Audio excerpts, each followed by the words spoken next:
आपण ह्या भौतिक जीवनामध्ये राहतो, तो प्रत्येकाशी आपलं नातं आहे, पण ह्याच जन्माचं नातं आहे. आपलं खरं नातं आणि जन्मोजन्मीचं नातं हे प्रभूसोबत आहे.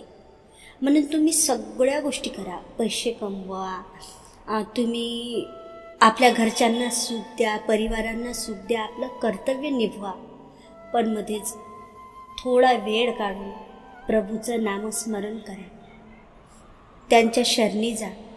कारण भौतिक सुख मिळाल्यानं, पैसा कमावल्यानं सुख मिळेल असं नसते.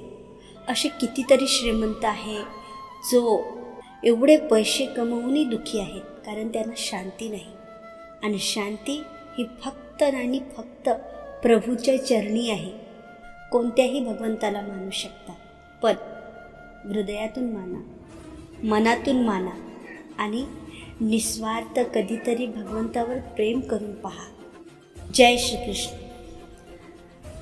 आपण अनेकदा ऐकलं आहे, भगवान श्रीकृष्णानं आपल्या भगवद्गीतेमध्ये सांगितलं आहे की तुम्ही निस्वार्थ सेवा करा, निस्वार्थ कर्म करा, निस्वार्थ प्रेम करा. पण खरंच निस्वार्थ प्रेम कसं करायचं ह्या कहाणीतून मी तुम्हाला सांगणार आहे. तर तुम्ही ही कहाणी ध्यान देऊन ऐका, कारण तुम्हाला समजून येणार की निस्वार्थ प्रेम म्हणजे होते तरी काय. तर कहाणी एका म्हातारीची आहे. तिचं कोणीच नव्हतं ह्या दुनियामध्ये, तिचं स्वतःचं असं कोणीच नव्हतं. ना भाऊ, ना आई, ना मूलबाळ, ना बहीण भाऊ, म्हणजे तिचा ह्या संसारामध्ये कोणीच नव्हता.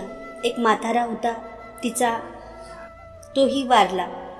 आता ती एकदम एकटीच राहिली आणि तिला हा एकटेपण खायला उठत होतं. एक दिवस गावामध्ये एक साधू आले आणि सगळे गावकरी त्यांचं प्रवचन ऐकायला गेले. हिनेही त्या बाबाचं प्रवचन ऐकलं आणि ती मंत्रमुग्ध झाली. पण तिचा प्रश्न, तिचा एकटेपणा तसाच. प्रवचन संपल्यानंतर ती त्या बाबाजवळ गेली आणि म्हणाली, बाबा, माझं हे एकटेपण कसं दूर होणार? मला हा एकटेपण खायला उठतो. माझं एकटेपण दूर करण्यासाठी काही उपाय आहे का तुमच्याजवळ? बाबांनी तिच्याकडे पाहिलं आणि आपल्या झोळीमधून एक सुंदरशी अशी बालगोपालचा मूर्ती काढली आणि तिच्या हातात दिली आणि म्हणाले, माई, हे बघ, हे घे तुझं बाळ. आजपासून तू स्वतःला कधीही एकटी समजू नको. हा तुझा बाळ आहे, याची सेवा कर. तुझा एकटेपण दूर होऊन जाणार. आणि ती खरंच खूप प्रसन्न झाली, ती खूप खुश झाली. तिच्या चेहऱ्यावर वेगळाच आनंद आला. ती आपली मूर्ती घेऊन घरी निघून गेली. मग काय, दुसऱ्या दिवसपासून तिची दिनचर्या सुरू झाली. ती आपल्या मुलाप्रमाणेच त्या बालगोपालची, लड्डू गोपालची सेवा करायला लागली. त्याचं खाणं पिणं बघू लागली, त्याच्यासंग बोलायला लागली. त्याला काय हवं काय नाही हे विचारत जाऊ लागली. जसं त्या मूर्तीमध्ये एक जीवच आहे. खरं त्या मूर्तीचं संगोपन एखाद्या लहान मुलांसारखं करायला लागली. आणि हे सगळं पाहून आजूबाजूची मुलं तिला चिडवायला लागले आणि अशीच तिची मस्करी काढण्यासाठी एक दिवस काही मुलं आले आणि म्हणाले, अगं आजी, जंगलात ना कोल्हे सुटले आहे, तर बघशील तुझं बाळ आहे ना, तुझ्या बाळाला पकडून तर नाही नेणार ना, याची काळजी घेशील. तिला खरंच वाटलं आणि सगळे मुलं आपली मस्करी करून आपल्या घरी चालले गेले. तिला अत्यंत काळजी वाटायला लागली. सॉरी, माझी मराठी बी तेवढी काही चांगली नाही आहे, कारण मी विदर्भातली आहे आणि विदर्भात अर्धी हिंदी आणि अर्धी मराठी राहते, तर मला माफ कराल. तर दुसऱ्या दिवसपासून ती आपली बाळाचं सगळं काम करून, लवकर काम करून, बाळासंग जेवण खावण भोग लावून शनी ते आपली एक काठी घेऊन शनी आपल्या दाट्यामध्ये उभी राहायची.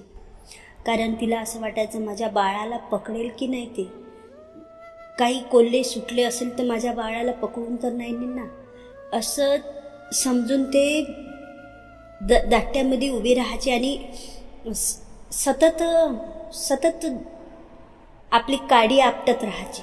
यालाच निस्वार्थ प्रेम म्हणतात, कारण तिचं याच्यामध्ये काही स्वार्थ नव्हता. आणि तुम्हाला तर माहीत आहे, तुम्हाला काय, जोही भक्त असेल त्यांना हे माहीत आहे की भगवान श्रीकृष्ण बडा छलिया आहे. त्यांना फक्त आणि फक्त प्रेमाने जिंकता येते. आणि भगवान श्रीकृष्णाला ह्या म्हातारीचं हे निस्वार्थ प्रेम दिसलं आणि ते साक्षात म्हातारीच्या दरवाजात आले आणि म्हणाले, अगं आजी अशी का उभी आहे? तर ती म्हणाली, बेटा, जो माझं बाळ आहे ना आता खूप लहान आहे आणि म्हणतात की गावामध्ये कोल्हे सुटले आहे. माझ्या बाळाला काही पकडून तर नाही नेणार ना, म्हणून मी इथं उभी राहते. ते भगवान श्रीकृष्ण एका तरुण मुलाच्या स्वरूपात तिच्या समोर आले. एक काम कर आजी, तू मलाच आपलं बाळ समज. ती म्हातारी यावर म्हणाली की नाही रे बाळा, तू नाही माझं बाळ, माझं बाळ तेच आहे. यावर भगवान श्रीकृष्ण स्मित हास्य दिले आणि म्हणाले, अगं आजी, तू मला ओळखलं नाही. तू बाळ म्हणजे श्रीकृष्ण ना, लड्डू गोपाल म्हणजे, आणि मीच तो. म्हातारी समजून गेली की हे भगवान आहे. आणि ती जसे तिला समजलं ती भगवान श्रीकृष्णाच्या चरणी पडली. हे प्रभू, मला माफ कर, मी तुम्हाला ओळखलं नाही. भगवंत म्हणाले, काळजी नको करूस, तुला एकटं एकटं वाटते ना, चल माझ्यासोबत. तिथं कुणाचीच भीती नाही राहणार, तिथं कोणतेच कोल्हे नाही येणार, तिथं तुला कशाचीच भीती नाही राहणार. आणि भगवान तिला आपल्या धाममध्ये घेऊन गेले. तर भक्तांनो, तुम्हाला ह्या कहाणीवरून समजलं असेल, भगवान श्रीकृष्ण फक्त आणि फक्त निस्वार्थ प्रेमावरच भावतात. आणि निस्वार्थ प्रेम म्हणजे त्यात आपलं काहीही स्वार्थ नसलेलं. जसं ह्या म्हातारीचं काही स्वार्थ नव्हतं, तिचं फक्त प्रेम होतं. असंच जर तुम्ही अगर आपल्या प्रभूवर निस्वार्थ प्रेम कराल तर नक्कीच तुम्हाला प्रभूचे दर्शन होणार, कारण आपण त्यांचीच मुलं आहोत.